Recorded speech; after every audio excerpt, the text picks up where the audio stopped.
This is KGW News at Sunrise. Smoke filled the sky in North Portland after a major fire broke out at a recycling factory. Ahead on Sunrise, how crews managed to get the blaze under control. Plus, fire people from everywhere came in. Firefighters from all over the country continue to battle the fires in Oregon.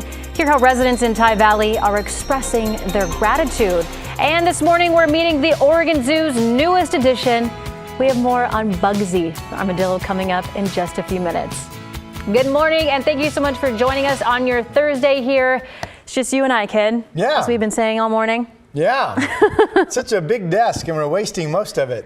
Yeah, well, the corner, it's pretty nice in this corner. That's the way it goes. So there's a look at the rising sun. We're happy you're with us this morning.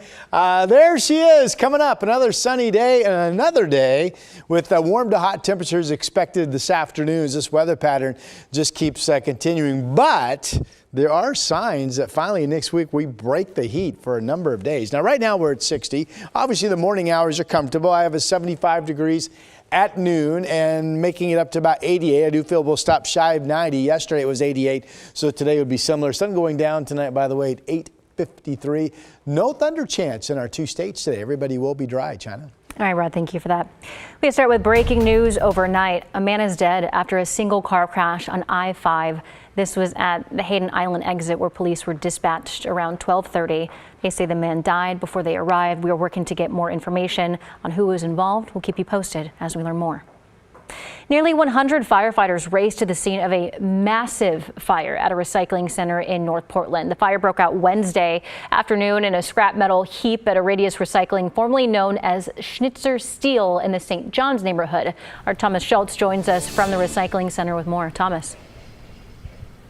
Hey, China. So fire crews are still out here this morning. As of last night, they said they would be here at least until midnight or until that fire is extinguished. We just saw a truck drive by, so they're at least still monitoring this fire. And this is in a scrapyard that contains things like old appliances and cars.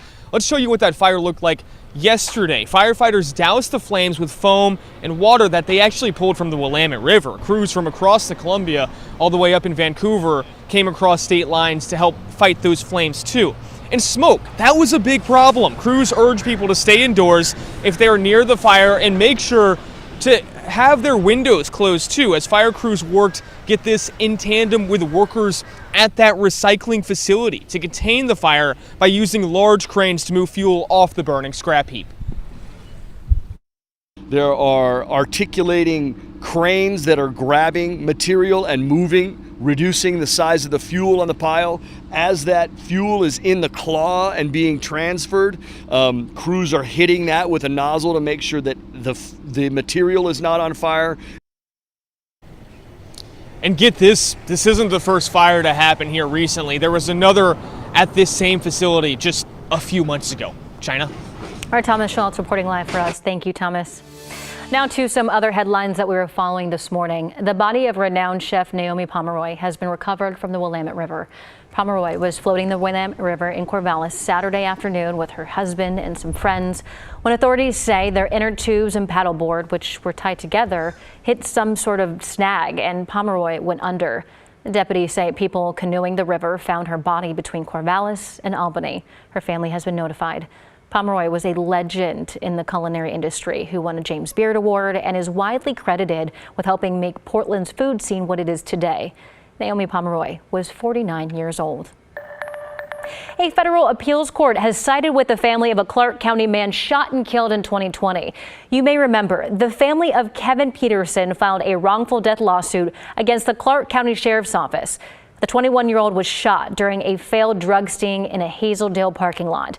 The sheriff at the time originally said Peterson shot at deputies first, but an independent investigation found no evidence to suggest that. Peterson's family says it's pleased with the ruling and now want to see reform in the Clark County Sheriff's Office. They want accountability, they want justice, and they want to make sure this does not happen to any other families.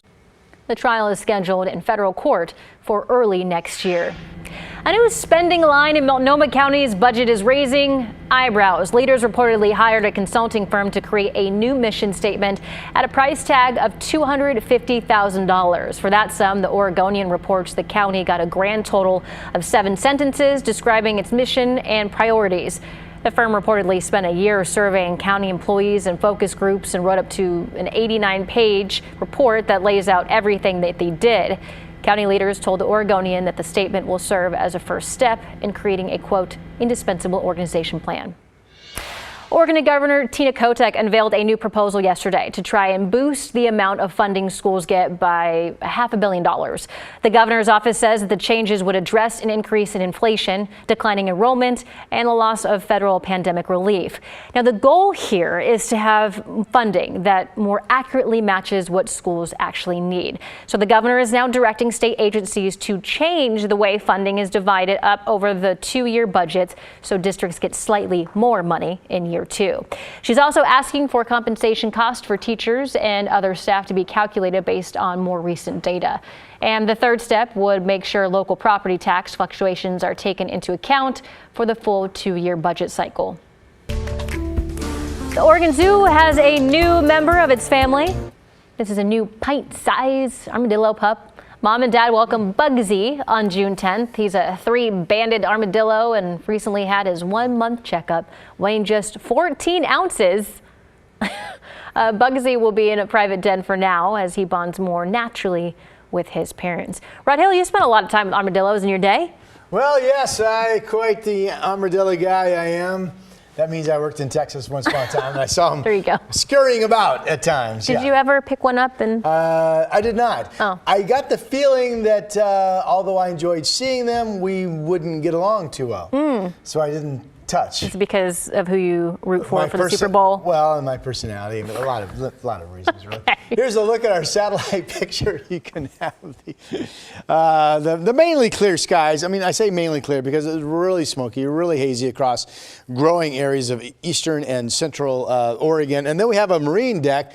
All of our coastal cameras showing low clouds. But this is really becoming quite the mess now with our hot weather pattern, our dry weather pattern. We've had new fire starts the last at least day before yesterday because of lightning. There's no thunderstorm threat anywhere today, so that's good news.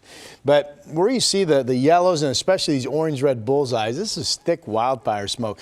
Notice how, especially near and south and east of Bend, it's just a mess in terms of smoke. Also south of Medford. And then areas getting out and toward the Columbia Basin, increasing smoke over the Blues. And then that thicker plume that's been showing up the last several days, kind of nudging its way into the northeastern part of Baker County. Yeah, a lot of you have moderate air quality this morning. Some of you have worse than that. Here's Lincoln City. I mentioned our marine lair. This is Chinook Winds Casino Resort. Camera, 58 is the temperature. This is Willamette Valley Vineyards. This is just off of I-5 south of Salem. And you can see the blue sky, the pretty sunrise color. So it will be another sunny day here in the valley from start to finish. And there's the rising sun from our Wells Fargo Tower. 60 degrees is our current number in Portland.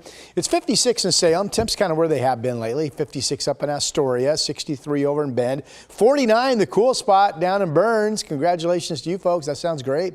All right, later today, holding under 90 for the most part up and down I-5. Portland 88 at 5 o'clock, Albany 84, but 96 in Madras and 98 to 100 degrees expected out in Baker City. Still really hot and very smoky out east. Our 7-day forecast, 88, 90, 97 Saturday. Plan your day accordingly.